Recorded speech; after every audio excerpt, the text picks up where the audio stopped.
The Last of Us Part 2 is a survival horror video game where you play as two characters bound together by conflict. The Last of Us Part 2 from Naughty Dog Games is a masterpiece that will forever leave a legacy of... The Last of Us Part 2 is some of the messiest and ugly storytelling ever put to the interactive medium, and Neil Druckmann, the director, is a fucking... The Last of Us Part 2 is a lot. It's affecting, it's personal. Over the course of its 24-hour runtime, it pulls you in and it pushes you away.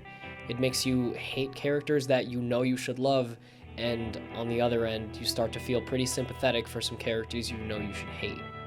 And that pushed a lot of people away from this game. I think that's what made it so controversial, but for me, that's what made it so interesting. That's, I think, why I can't stop thinking about it.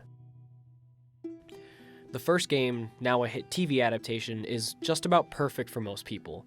Its release in 2013 was met with immediate and overwhelming success and adoration. The story and the voice acting are consistently praised as some of the best ever in the video game industry, and the gameplay, though not always a focal point of discussion, was good, and it worked as a great avenue to deliver this story.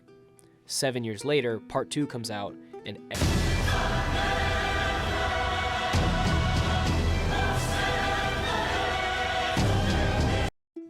the game is by no means perfect. A lot of the criticisms thrown at Part 2 are valid, and honestly I agree with some of them, but for over 2 years now I have not been able to stop thinking about it. Why its story and themes hit me so hard when it seemed to push a lot of other people away. And finally I think I found it. To my surprise though, it's a song that's played 3 times and only in the second game. The song is what contextualizes the whole story for me and allows it to surpass the messiness and narrative issues that definitely are there. Over the course of this video, I'm going to break down both games to better understand the story of The Last of Us as a whole. I'm going to talk about Part 1 and Part 2 essentially like two halves of one story, because to me that's essentially how they function. But before we can get into any of that, let's get everyone caught up in the briefest way possible. You play as Joel. He works as a carpenter alongside his brother Tommy. Joel has a 13-year-old daughter named Sarah who dies on day 1 of the apocalypse when a military officer is ordered to execute all citizens. Cut to black. 20 years later, Joel has been promoted from carpenter to murderer and survives by smuggling things in and out of the Boston quarantine zone. To resolve a series of debts, Joel is tasked with escorting a girl named Ellie who, for unknown reasons, is immune to the infection. He needs to get her across the country to a resistance group known as the Fireflies, with the hopes that Ellie's immunity could lead to a cure. As they travel, Joel and Ellie develop a deep bond, each filling a void in the other person's life. Joel gets a second chance at being a father, and Ellie gets a parental figure that she never had. Eventually, Joel and Ellie reach the Fireflies, but learn that in order to create the cure for the infection, they have to kill Ellie and get the fungus from her brain. Having already lost one daughter, Joel is unable to lose another and rampages through the hospital to get her out. Joel makes it to the operating room where Ellie is unconscious on the table. He executes the doctor and takes Ellie away. When Ellie wakes up, she has no knowledge of what happened, not even knowing that she would have died during the operation. Joel lies to her and says they stopped searching for a cure altogether. The game ends with Ellie asking Joel to swear to her that everything he said about the Fireflies was true. Joel doubles down on this lie, and Ellie can clearly sense it, but decides to continue on with him anyways. So much more happens in this game that this extremely brief summary couldn't even pretend to do justice, but the point here is to set up what the story is asking. The Last of Us asks, what are we willing to do for the people we love? Most stories present the noble actions we do for those people, but The Last of Us presents the ugly parts as well. The selfishness and harm we all have the capacity to cause when we're faced with losing what's most important to us. Joel is willing to sacrifice the entire world for Ellie, even Ellie's choice in all of this. The decision for her to sacrifice herself for a cure is stripped of her. At face value, it seems obvious that Joel is a fucked up, evil, villainous asshole who only acts in self-preservation, which isn't entirely wrong.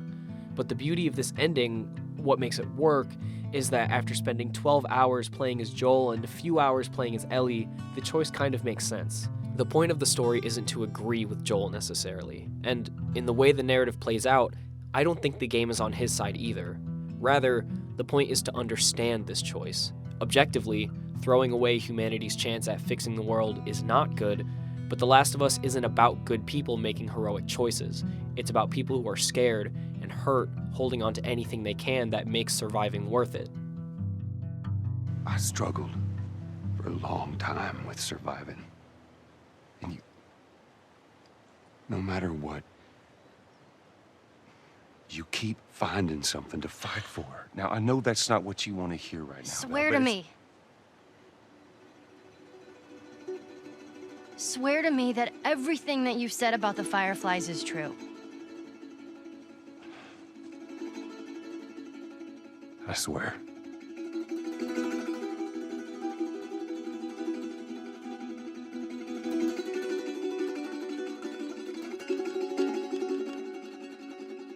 Okay.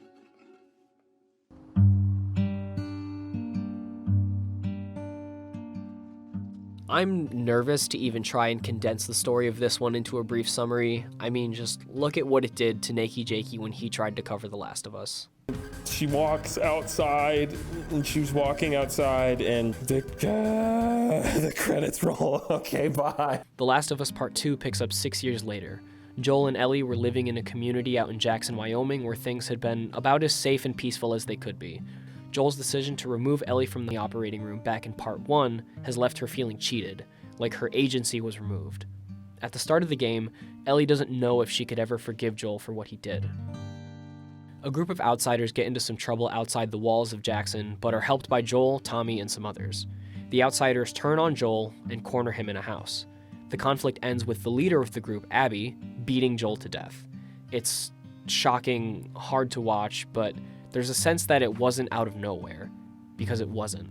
We eventually learn that Abby is the daughter of the doctor from Part 1 who was supposed to operate on Ellie and find the cure.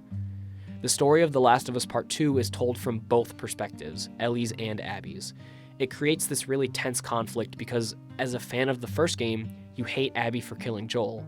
But you get to Abby's side of the story, and you can see that the two aren't so different after all.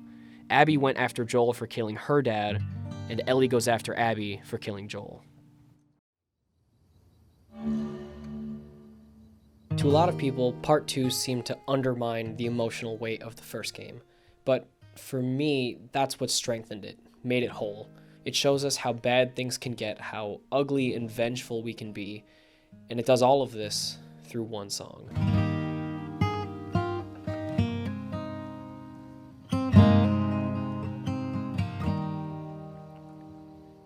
If I ever were to lose you, I'd surely lose myself. This song, specifically this line, is what I think makes the game so powerful. At the start of the apocalypse, Joel loses Sarah. He spends the next 20 years doing whatever it took to survive. He killed people. He sold out anyone that got in the way of what he wanted.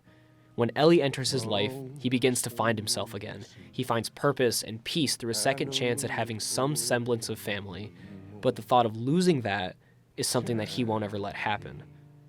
After Joel's death, Ellie sits in a theater in Seattle and plays the song to herself.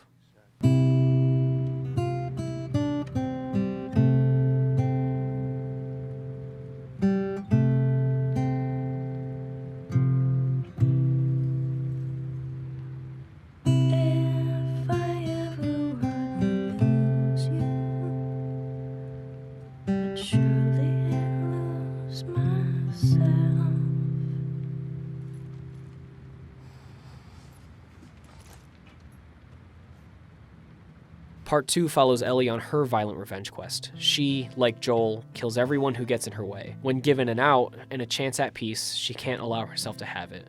She throws away the few good things remaining in her life because she can't let go of what happened. Abby is still out there, and Ellie doesn't want her to be. Ellie loses Joel and loses herself in the process. The final scene of the game is Ellie returning home to an empty house. She's broken and defeated. She picks up the guitar, Joel's guitar, and tries to play that song one last time, but she can't. Her fingers nod off in the last conflict with Abby.